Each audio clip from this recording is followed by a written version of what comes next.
The fluorescent lights hummed their mechanical song above the HEB on Military Drive, casting everything in that particular shade of institutional white that made time feel like it was stopping. Hannah Clarke moved through the produce section with the kind of invisibility that came from practice, shoulders slightly forward, eyes down, the wrinkled navy scrubs from her shift at the VA clinic still carrying the faint chemical smell of disinfectant. To anyone watching, she was just another tired nurse doing her shopping on a Wednesday afternoon. Nobody noticed the way her hand assessed the weight of each apple bag with surgical precision. Nobody saw the faint scars on her knuckles, the kind that came from breaching doors in places that didn't exist on any map. Nobody saw the denim jacket draped over her cart, worn soft from years of wear, with a faded Special Forces unit patch barely visible in the lining. That patch had traveled through Ramadi's streets in 2006. That patch had seen things most people couldn't process if they stared at photographs for a year. She reached for a bag of Honeycrisps on the higher shelf, and her hand tremored slightly as she lifted it. Not from weakness. From restraint. The kind of restraint that comes from having learned, a long time ago, that the quietest people in any room are often the most dangerous ones. Hannah had learned that lesson when she was 24 years old and nobody had believed she was strong enough to carry a wounded Marine 3 kilometers through hostile territory. She had learned it again when a superior officer had said her hands were too small for field medicine. Her hands had gotten bigger since then. Not in size. In what they could do. The store smelled like industrial-grade cleaning solution layered over produce rot and the faint metallic edge of the deli counter's meat case. She moved toward the protein bar section, her eye scanning exits and crowd density the way most people check their phones. Habit. After 12 years, some habits didn't fade. They just became part of the breathing. That was when she heard the laughter. It wasn't the easy kind of laughter. It was the sharp, cutting sound of mockery, voices loud enough to carry across the produce section and into the deli area, the kind of noise that made other shoppers' heads turn for just a moment before they decided it wasn't their problem. For teenagers clustered near the deli counter, their phones already up, recording. Hannah's jaw tightened, but she didn't turn around yet. She selected a protein bar from the shelf with methodical care, took her time, gave the scene maybe 15 seconds before letting her eyes drift in that direction. The wheelchair-bound veteran near the deli was reaching for something on the higher shelf, a can of soup, maybe, something that required him to stretch his trembling arms above his head. His name tag read Martinez, Ramadi 2006. Hannah saw it all in the span of a breath, the trembling in his hands, not from weakness but from the kind of nerve damage that came from IED fragmentation. The concentration on his face. The way he was trying so hard to reach that single can without asking for help. The teenagers were mimicking him. Not directly, not yet, they were smart enough for that. But their movements were exaggerated, their posture hunched, their hands shaking in mockery as they pointed their phones. One of them laughed loud enough that it echoed off the tile floor. "Yo, look at this. G.I. Joe forgot how to walk." The words landed like a punch nobody was supposed to see. Hannah watched the veteran's hand freeze for just a moment. Then he continued reaching, his expression unchanged, and something inside Hannah's chest went quiet and cold. Store manager Derek Walton stood 10 feet away from the teenagers, his tablet tucked under his arm, his expensive watch catching the fluorescent light as he checked inventory. He'd seen the scene unfold. His lips had curled into something that wasn't quite a smile, more the expression of a man who found the whole situation entertaining. He didn't intervene. He didn't tell the teenagers to move along. He just stood there, watching, allowing it. Hannah put the protein bar in her cart. She moved with no hurry, no theatrical concern, just the mechanical efficiency of someone who had learned long ago that the fastest way through most situations was to move like you owned the space. Her eyes met Walton's for exactly 1 second. She saw the dismissal there, the assumption that she was just another tired healthcare worker too exhausted to care about anything beyond her own shopping list. He looked away first. Most people did. She walked toward the teenagers with a voice that came out calm and cold, the kind of cold that made temperatures drop. "Move along." "No, please." "No, excuse me." No softness in the delivery. The four teenagers stopped in their tracks, their phones lowering. One of them opened his mouth like he wanted to say something, and Hannah's eyes told him exactly how that conversation was going to end. They moved. Not slowly, not grudgingly, but quickly, the way people moved when they'd just realized they'd stepped into deeper water than they understood. Derek Walton's expression shifted. He set his tablet down on a nearby shelf and walked toward Hannah with the gait of a man who suddenly needed to assert some authority. "I'm going to need you to stop harassing my customers." Hannah had already turned back to the shelf, reaching for another protein bar. She didn't turn around when she answered. "He's a customer too. This isn't your concern." Walton's voice had sharpened now. "And we don't need people coming in here making a scene, making my staff uncomfortable. You need to finish your shopping and move along yourself, understand? I've seen your type before. Healthcare workers who think they're heroes, think the rules don't apply to them." He stepped closer, his presence suddenly taking up more space than his body occupied. "You think you're better than everyone else in here? Better than me? You probably never worked a real job in your life." Hannah turned to face him now, and something in her eyes made him take half a step backward. She didn't raise her voice. She didn't need to. "You should be ashamed you have a roof over your head." The words landed in the space between them with the weight of something falling from a great height. Walton's face flushed red, his mouth opening and closing like a fish thrown onto dry ground. But Hannah was already moving, walking past him toward the veteran, who was still standing near the deli counter, his trembling hand still reaching for that can. She reached past him, not dramatically, not with any performance about it, and retrieved the soup. She handed it to him with a single nod, and that was when the real problem started. Walton followed her. Not lurking behind her, not subtle. He followed her through 3 aisles, the cereal section, the coffee aisle, back toward the produce, and his voice got louder with each step. He was announcing to anyone within earshot that some people thought the rules didn't apply to them, that he'd been in retail management for 19 years and he knew exactly what this kind of behavior looked like. Entitled healthcare workers. Nurses who acted like they were physicians. People who'd never dealt with a real crisis, never managed actual responsibility, and therefore thought they could just waltz into his store and do whatever they wanted. Other shoppers had stopped pretending to shop. They were watching now.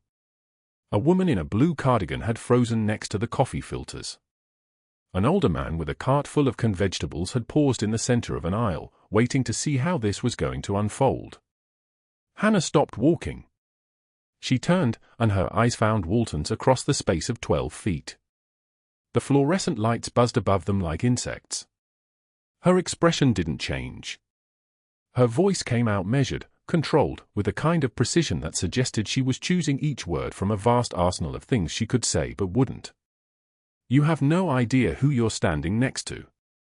The words hung in the air. Walton's face had gone a particular shade of purple that looked medically concerning. His mouth was still moving, some continuation of his performance, but Hannah had already turned and was walking toward the checkout lanes. She didn't look back to see the expression on his face. She didn't need to. The last time anyone called her just a nurse had been in 2008, and that person wasn't having checkups anymore. At the checkout counter, as the cashier was scanning her items, she felt a presence beside her. Martinez. The veteran in the wheelchair had somehow navigated through the crowd to reach her. He studied her face with an intensity that suggested he was reading something written in a language most people couldn't see. His trembling hand moved toward her cart, where the denim jacket rested on top of her other groceries. His fingers paused near the lining, where the faded patch was barely visible in the worn fabric. "Ramadi," he whispered. Hannah met his eyes. She didn't answer with words. She didn't need to. Something in her face confirmed what he already knew, what he had recognized the moment she approached those teenagers with that specific kind of calm authority. The kind that came from having stood in dust storms with rounds coming from 3 directions and making decisions that saved lives or ended them. Martinez's hand trembled as it dropped back to his lap. His eyes remained locked on hers, and in that moment, the grocery store noise, the beeping scanner, the ambient music, the murmur of other customers, all seemed to fade into something distant and irrelevant. He was looking at someone who'd been there. Someone who'd understood, in her bones, what that name tag on his chest meant. The cashier finished ringing up Hannah's items. She paid in cash $47.82 and placed the items in her cart with the same methodical care she'd used to select them. The jacket went on last, the patch hidden again, the invisible things carefully concealed beneath worn denim. The aisle between the pharmacy and checkout lane seemed to shrink as Hannah selected her items with the same deliberate care she applied to everything. Each apple rotated to check for bruises, each carton of milk scanned for the latest expiration date. The jacket draped over her arm felt heavier than its weight suggested, the patch inside its lining a secret that made her shoulders tense. She was reaching for a loaf of whole-grain bread when the screaming started. A man in a polo shirt and khakis collapsed between the pharmacy counter and the self-checkout stations, his body folding like a marionette with cut strings. His hand clawed at his chest as if trying to tear through it. His face had already begun the grey pallor that meant his body was shutting down from the inside. Shoppers scattered in 3 directions, one woman shrieking loud enough to trigger the automatic doors twice. A cart abandoned mid-aisle rolled slowly backward. The fluorescent lights above flickered their indifferent rhythm. Walton's tablet hit the ground. He stood frozen for 3 full seconds, an eternity in cardiac time, before his voice cracked across the store, "Call 911. Someone call 911. Do it now." But his feet didn't move. He remained 30 feet away, watching the scene unfold as though separated by bulletproof glass. Hannah was already moving. Not walking. Moving. The way trained bodies move when the decision has already been made by someone deeper than conscious thought. She crossed the distance in 4 strides, dropped beside the collapsed man's left side, and placed 2 fingers against his carotid artery. A pulse. Thready, racing, but there. She tilted his head back, opening his airway, and positioned her hands on his sternum, heel of the right hand, left hand locked on top, arms straight, elbows locked. Compression depth. Compression rate. 2 inches. 100 to 120 per minute. Her counting was audible, mechanical, wrong for a civilian nurse and absolutely right for someone who had learned this skill in a combat aid station under mortar fire. 1, 2, 3, 4. Come on. 1, 2, 3, 4. Martinez wheeled closer, his weathered face turning toward her with the intensity of recognition. Not just seeing. Remembering. The angle of her hands, not textbook, but efficient. The way she scanned his body while maintaining compressions, looking for entry wounds, for signs of what had broken. The rhythm of her count, which was the rhythm of someone who had done this while rounds impacted adobe walls 300 meters out. The man's chest rose with her compressions, but the breathing beneath them was wrong. Each inhalation seemed to require a conscious effort. His chest wasn't rising symmetrically. The left side lagging. Hannah's eyes narrowed, a micro-expression that lasted less than a second. Tension pneumothorax. Collapsed lung. Air in the pleural space pushing against his heart, compressing it, killing him. She didn't pause the compressions. Pocket knife. Now. You. She pointed at a man holding a shopping basket. His face had gone white. Knife. Pocket. Give it to me. It wasn't a request. It was the voice of someone whose words had once meant life or death. The man fumbled in his jeans, produced a Swiss Army blade with shaking hands. Hannah took it without breaking rhythm. Hand sanitizer. Pump bottle. Anyone. A woman from the pharmacy counter appeared with a small bottle of Purell. Hannah squeezed it across the knife blade, across the target site on his ribs, the second intercostal space, mid-clavicular line. She knew this anatomy the way other people knew their own faces. You. Pen. Ballpoint. Hollow it out. Metal tip. Plastic barrel. The nearby shoppers moved like people waking from sleep, suddenly present, suddenly useful because someone had told them what to do with absolute certainty. A pen appeared. Hannah's left hand never slowed its compressions. With her right hand, she used the blade to carefully remove the ink cartridge from the pen casing, creating a small, hollow tube. Her movements had the terrible grace of someone for whom this was not theoretical. This was muscle memory.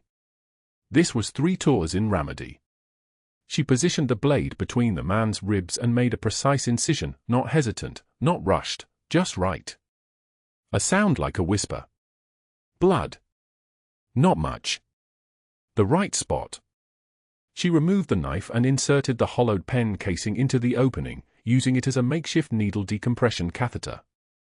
The physics of air seeking escape, of pressure equalizing, of a body that had been suffocating suddenly able to breathe again. The man gasped. Not a gasp of panic. A gasp of the drowning surfacing. His color changed in real time, gray becoming pink, becoming something closer to human. His chest rose symmetrically now. Both sides. Equal air exchange. His breathing stabilized into something that resembled a pattern. Hannah kept her hand on his ribs, monitoring the tube, watching his face for signs of continued decline or stabilization. She was still counting under her breath, keeping track of compression duration, watching for the moment when she could hand him over to someone else without watching him die. Footsteps behind her. Walton's voice was already shrill, already panicked, already reaching for his phone with the desperation of a man watching his liability insurance evaporate in real time. Unauthorized medical procedure by a non-physician. Massive liability exposure. I need to report this immediately. He was pacing now, his free hand gesturing at Hannah like she was a biohazard. Corporate is going to lose their mind. This is exactly the kind of thing that, his voice climbed another octave. Did anyone get video? Because we need to document that this was not, repeat, not, a store-authorized medical intervention. The sirens were 3 minutes out. Hannah could hear them winding through the distance, the sound like a promise. She kept her hand steady on the pen casing, kept monitoring the man's breathing, kept her eyes on his face. Her own face showed nothing. No triumph. No fear of Walton's phone calls. No acknowledgement of the store manager spiraling into crisis management behind her. Martinez wheeled forward until his chair was nearly touching Hannah's shoulder. His voice was low, barely above a whisper, but it carried the weight of 18 years and a scar tissue of memory. Ramadi. 2006, 3rd Battalion Aid Station. You pulled shrapnel from my leg under mortar fire. 3 rounds. You didn't stop. You didn't flinch. You pulled the pieces out and you told me to walk it off. He paused. His eyes met hers for 1 second. I'd know those hands anywhere. Captain Clarke. Hannah's composure didn't crack. Her eyes didn't flick toward him. She didn't acknowledge the name that was supposed to be buried. But her hands understood. The rhythm of her compressions deepened slightly, and that deepening was the only answer Martinez would get in this aisle of a San Antonio grocery store with sirens winding closer. The paramedics arrived in 2 minutes and 47 seconds. They came with the practiced chaos of professionals who had seen 1,000 collapsing shoppers, and they took one look at Hannah's work, the pen casing still in place, the man's color improving, his vital signs stable, and they nodded with the respect that trained people give to other trained people who have done the right thing under pressure. Good work, the lead paramedic said. She was a woman in her 50s with the kind of eyes that had seen everything. What's your background? Hannah released her position and let them take over. Nursing. VA clinic. It wasn't entirely a lie. It was the truth that covered the other truth. She stood and stepped back, her jacket still over her arm, the patch still hidden, the identity still concealed beneath the fabric of her civilian cover. But that wasn't the worst part. Walton was already on the store phone, his voice cracking across the line to corporate headquarters in Dallas. His words were coming faster now, his panic transmuting into bureaucratic weapons he could actually deploy. Yes, I understand. Yes, I have her information. She works at the VA clinic on Military Drive. She performed a procedure she has no authorization to perform. I have documentation. I'm filing a formal incident report. He was pacing near the manager's station now, his tablet retrieved from the floor, his fingers already typing up the official complaint that would transform a life-saving intervention into a liability exposure and a violation. Police arrived within the hour. 2 officers in pressed uniforms, their body cameras already recording, their voices carefully neutral as they asked Hannah to step aside and provide a statement about the medical procedure she had performed. She answered their questions with the same precise language she had used to command the moment, clinical, direct, stripped of emotion or self-justification. Yes, she identified a tension pneumothorax. Yes, she performed needle decompression. Yes, she used a pocket knife and a pen casing as improvised equipment. Yes, she understands that performing medical procedures outside a hospital setting requires authorization. Yes, she would do the exact same thing again tomorrow. The officers exchanged glances that suggested they had already made their decision about who had done the right thing and who had done the legal thing, and how those two things were apparently not the same.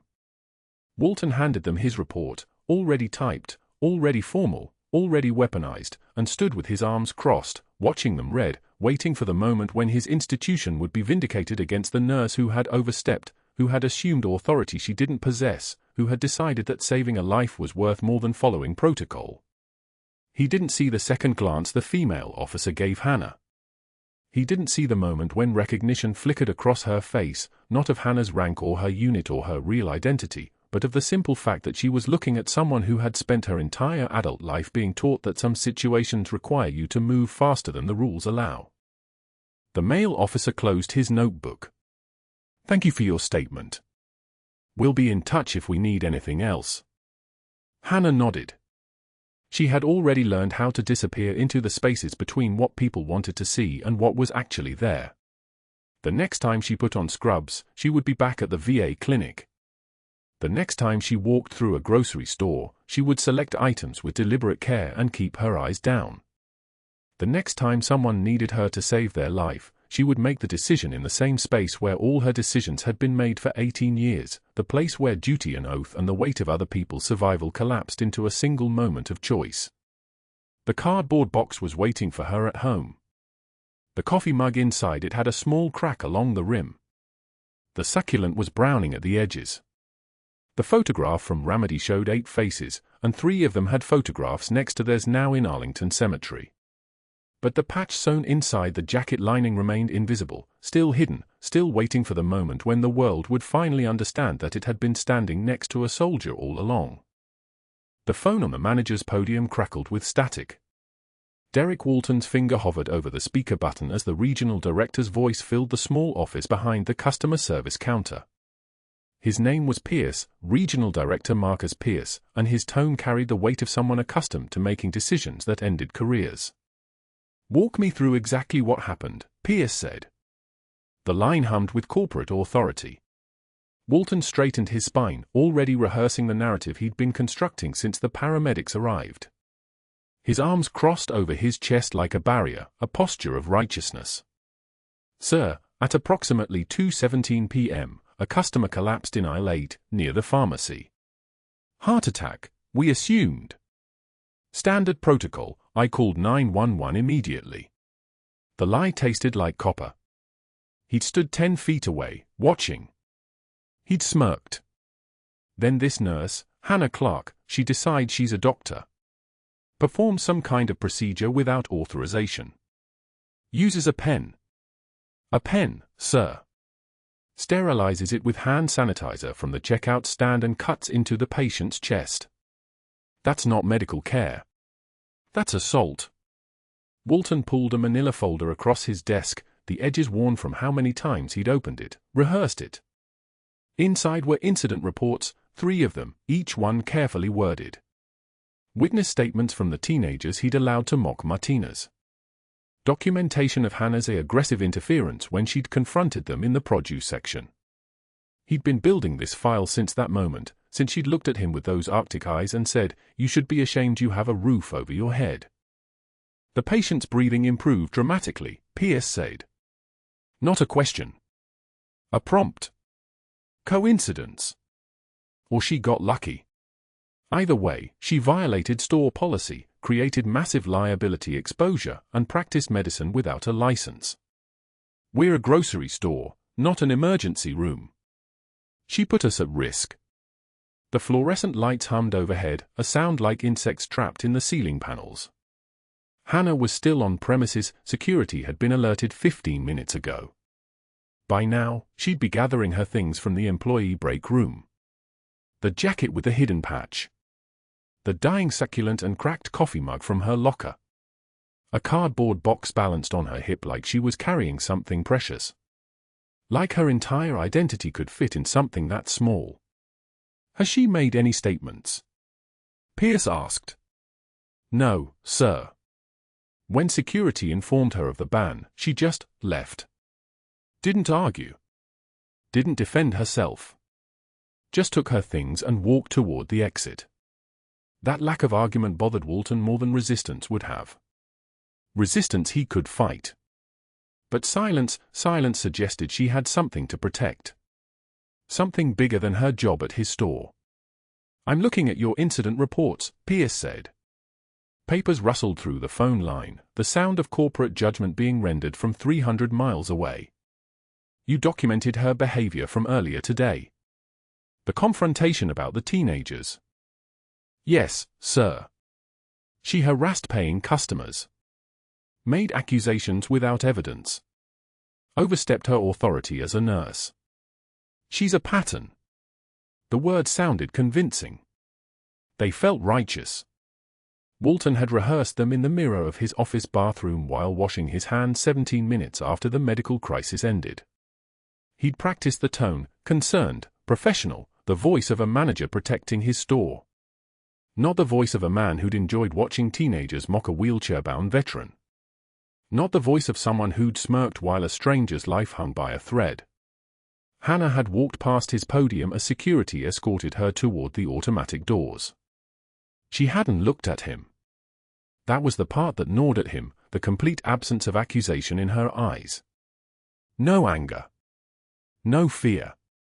Just a flat, measured composure, the kind of calm that suggested she was already 3 moves ahead of whatever was about to happen. I'm also seeing something here about her VA employment, Pierce continued.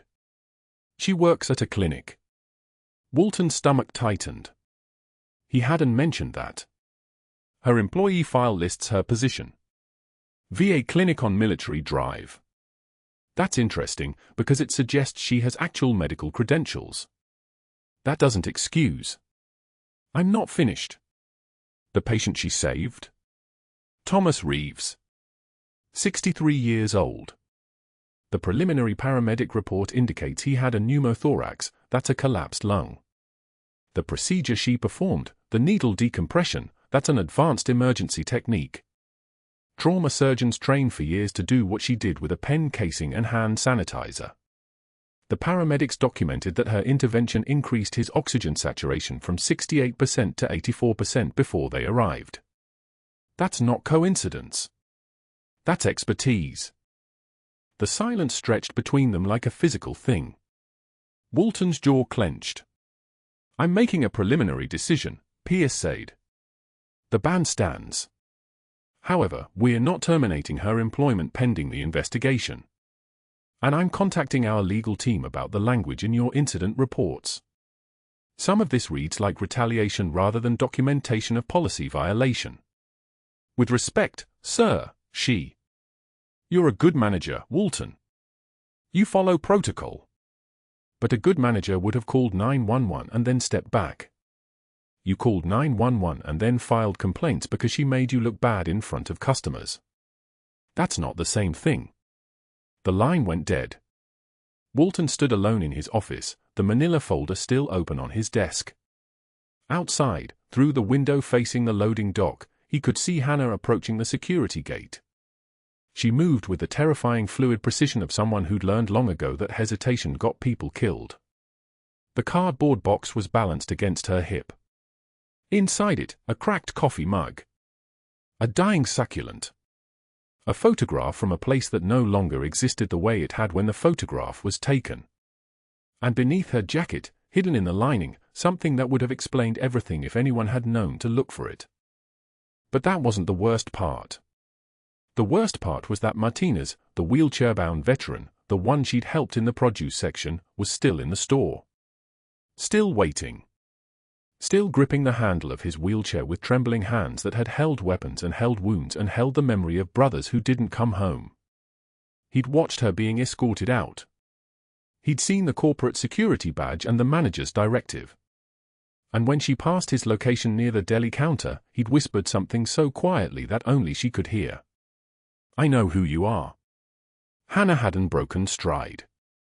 She'd simply nodded, the smallest acknowledgement, the kind of gesture that looked like nothing to anyone watching but meant everything to someone who'd spent 3 tours learning to read the space between what was said and what was true. In the background of the store, near the pharmacy where the collapsed customer had been loaded into an ambulance, a man sat at a computer terminal in the back office. His name was Rodriguez. He was a Marine veteran who'd taken a job in IT because the VA disability checks weren't enough and because retail stores didn't ask too many questions about his 2 Purple Hearts. He'd watched Walton attempt to delete the security footage from the pharmacy section, the footage that showed the teenagers mocking Martinez, that showed Walton smirking, that showed Hannah performing emergency medical intervention with the precision of someone trained for the worst moments of human experience. Rodriguez had watched Walton's mouse move across the screen. Delete. Confirmation dialog. Yes, permanently delete this file?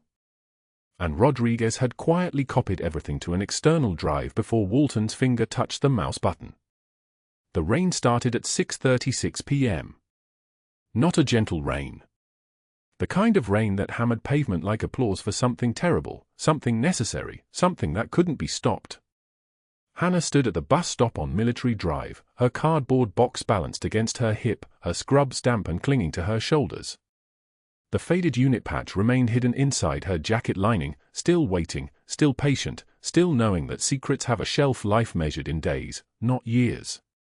She pulled her phone from her pocket, an encrypted pentagon line that looked like a generic Android to anyone who didn't know what they were looking at, and composed a message in a code so old it predated smartphones. The message was simple. Cover is compromised. The response came back within 90 seconds. Not from her supervisor.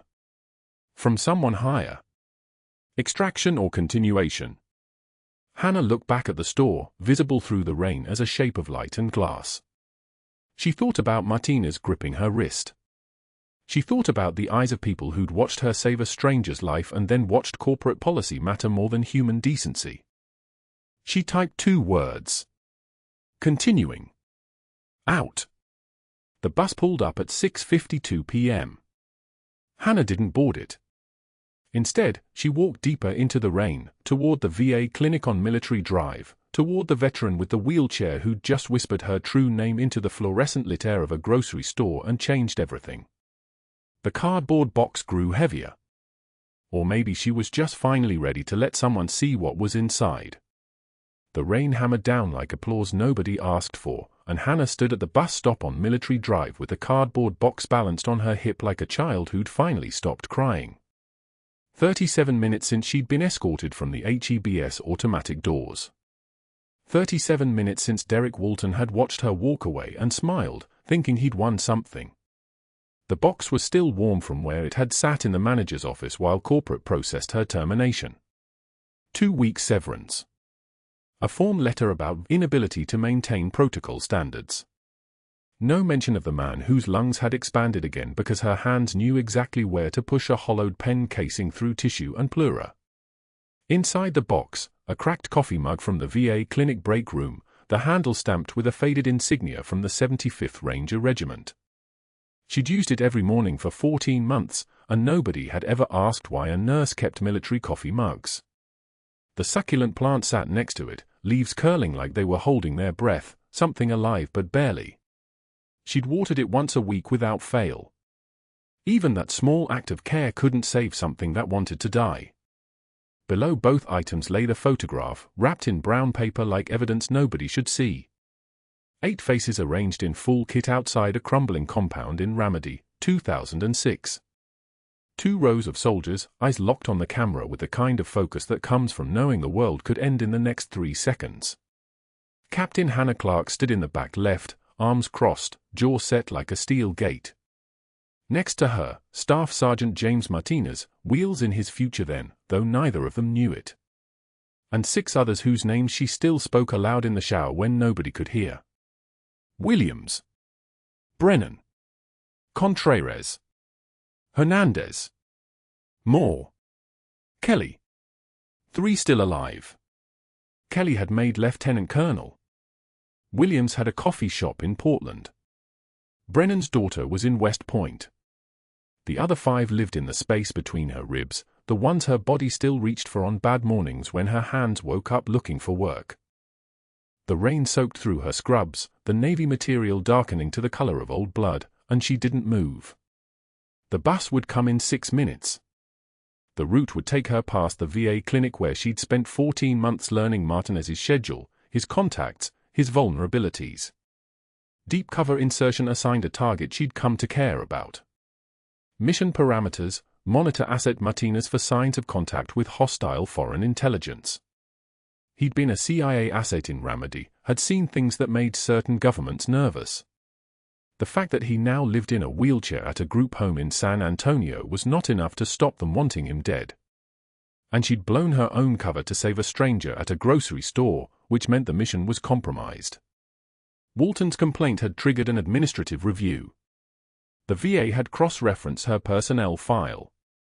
Someone had noticed discrepancies. Her phone had buzzed an hour ago with a message that read, "Cover burn acknowledged. Recommend extraction." No signature. The kind of message that came from people who'd already decided whether you lived or died before they hit send.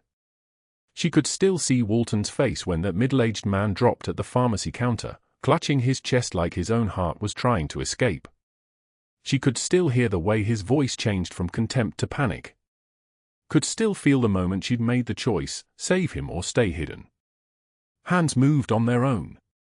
Muscle memory from 1,000 hours in field hospitals and forward surgical teams, places where you didn't ask permission because the only authority that mattered was gravity and blood pressure and whether a person was breathing or wasn't. The needle had gone in smooth. The hiss of air escaping. His oxygen saturation climbing from 68 to 88 to 94. Normal. Alive. The thing Walton couldn't stand was that she'd done it without hesitation, without apology, without asking if she was allowed.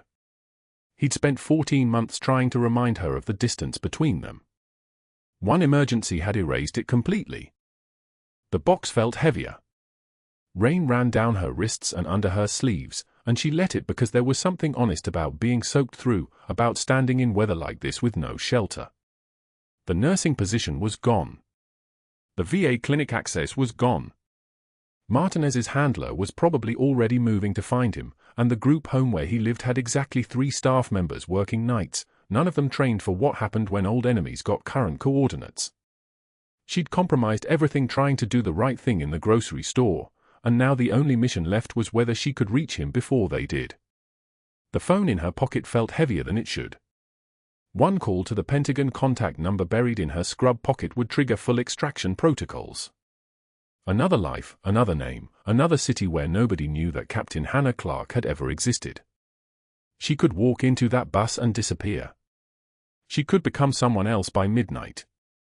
Instead, she thought about Martinez's face in the grocery store when he'd glimpsed the patch inside her jacket. The way his eyes had changed. The way he'd looked at her like she'd just walked out of a photograph he'd been staring at for 16 years. Valkyrie, he'd said. Not her name. Not even close. But the call sign they'd used for the extraction op, the one that wasn't supposed to exist outside of classified briefings, the one that only 8 people in the world would recognize. He'd known. That meant he'd been waiting. That meant Martinez had known all along what she was doing in that VA clinic, and he'd let her do it anyway because old soldiers understood cover-ops better than anyone. They understood that you don't acknowledge the truth until the truth can't hide anymore. The bus turned the corner 2 blocks away, headlights cutting through the rain like a knife through dark fabric. She could board. She could sit in the back and watch San Antonio disappear behind her. She could survive. The box grew heavy. A coffee mug from a dead unit. A plant that wanted to die but couldn't quite manage it. 8 faces, only 3 of them still breathing. And somewhere in a group home on the south side, an old soldier in a wheelchair was waiting to see if his captain was going to run or stand.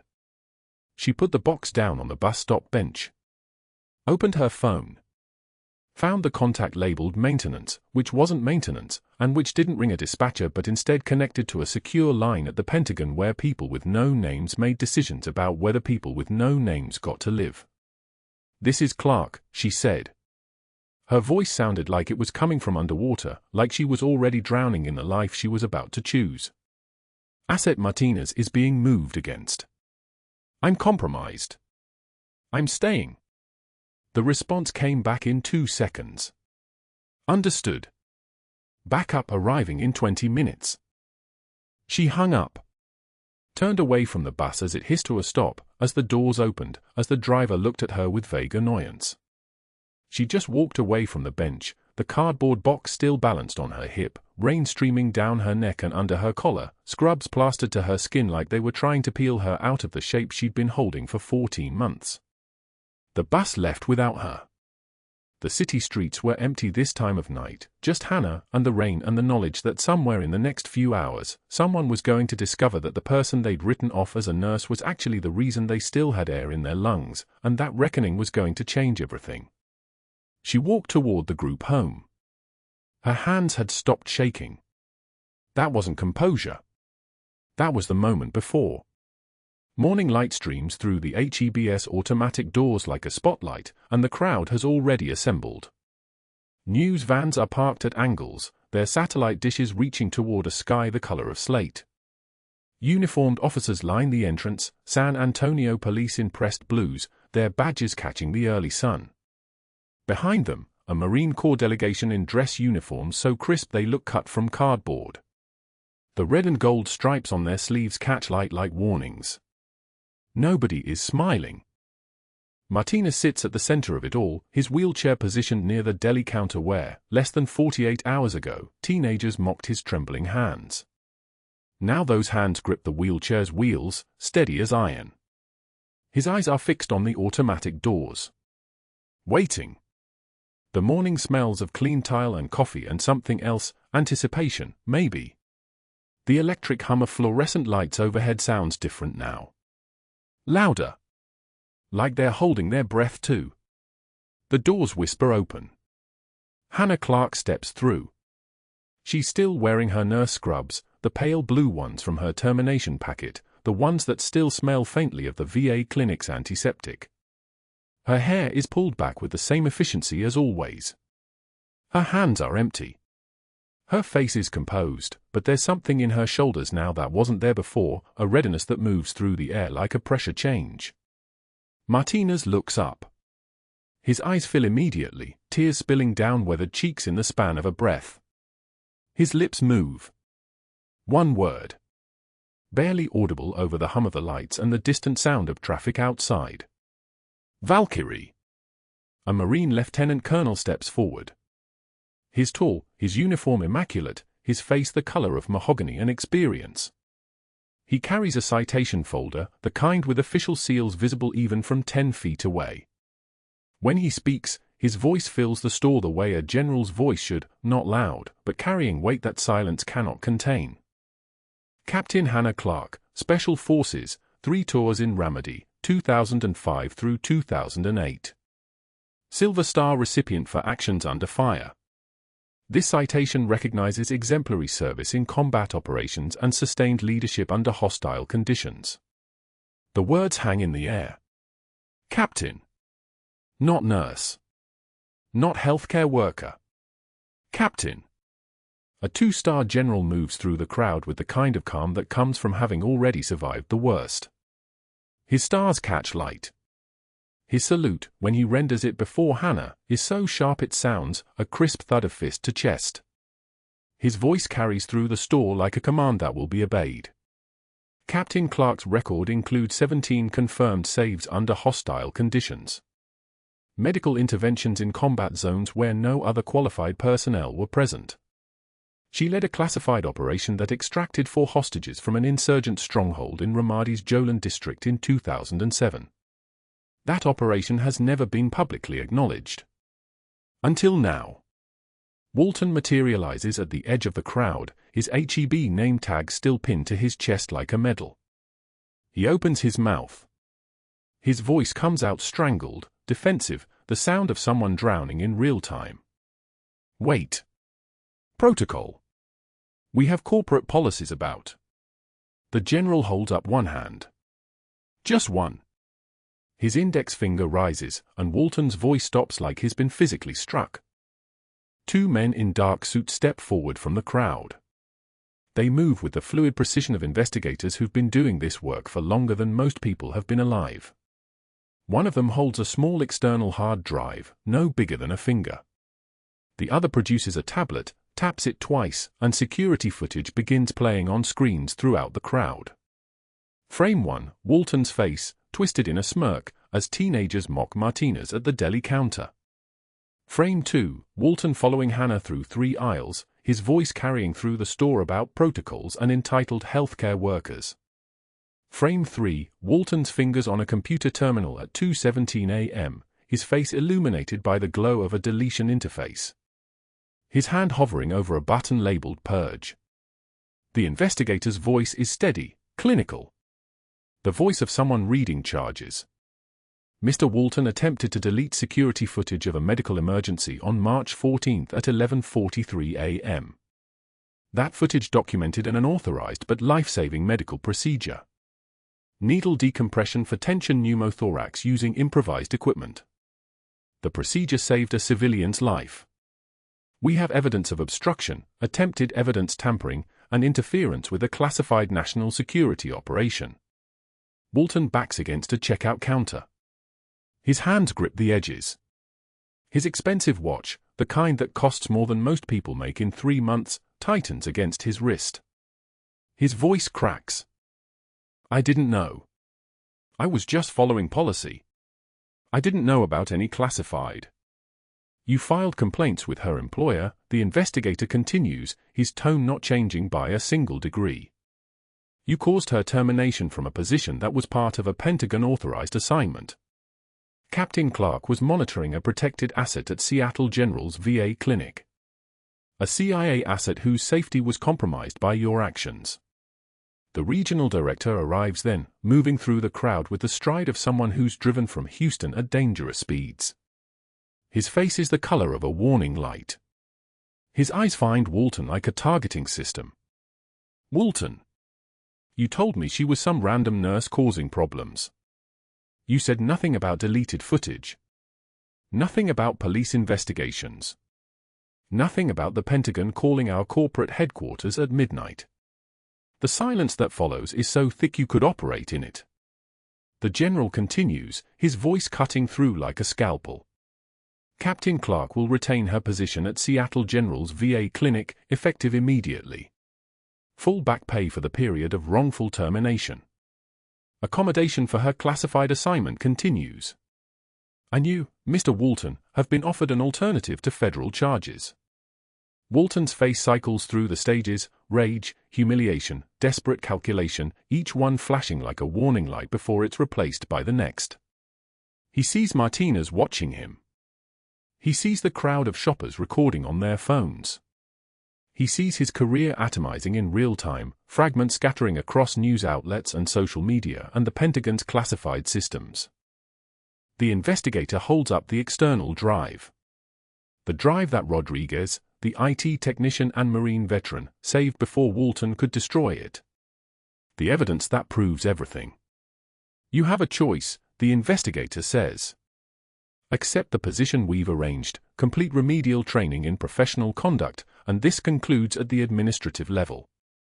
Or face federal charges for obstruction of a classified operation and evidence tampering. Walton's voice comes out small. Broken. What position? The general's smile is the kind that appears just before a court-martial. Driving a medical supply van for our VA contractor. Every shift, you'll deliver equipment to the veterans you mocked. Wheelchairs. Prosthetics. Respiratory equipment. Mobility aids.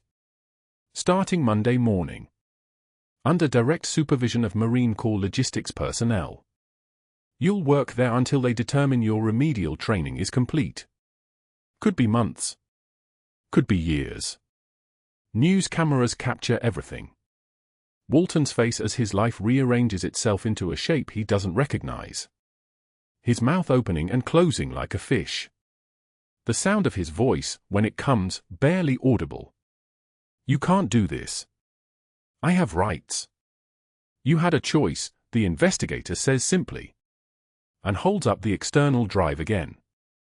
Security moves toward Walton then. They don't grab him, they don't need to. He walks. His expensive shoes clicking against the tile floor, each step sounding like a countdown.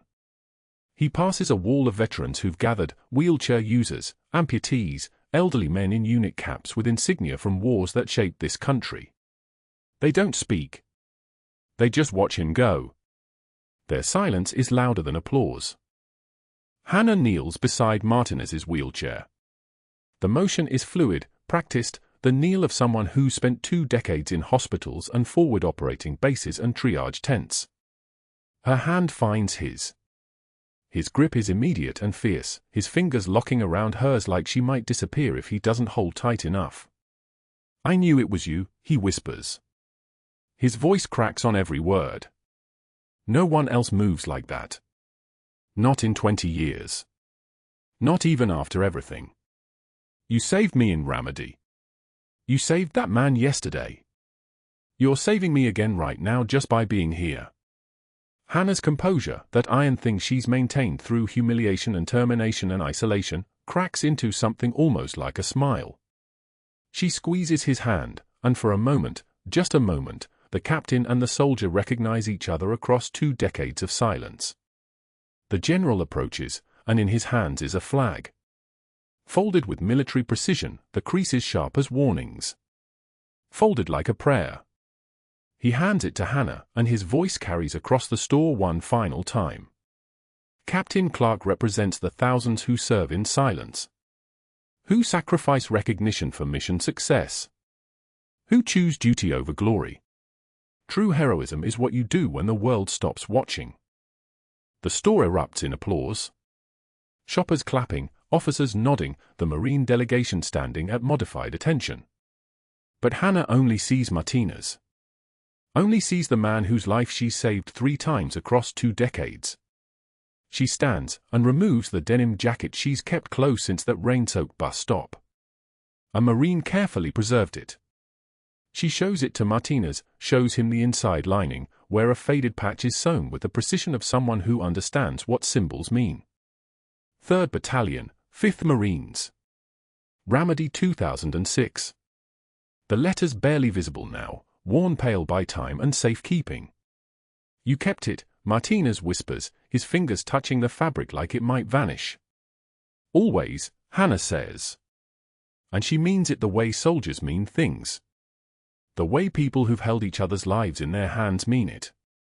She renders a salute, crisp, clean, the salute of a captain to a soldier.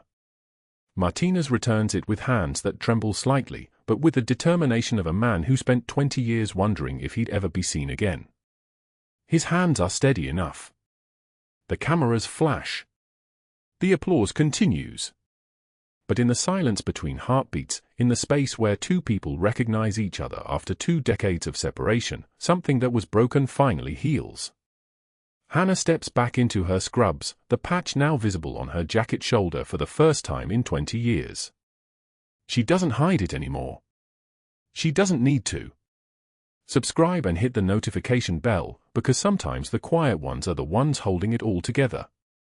Comment, what would you have done if you were Hannah? What would you have done if you were Walton?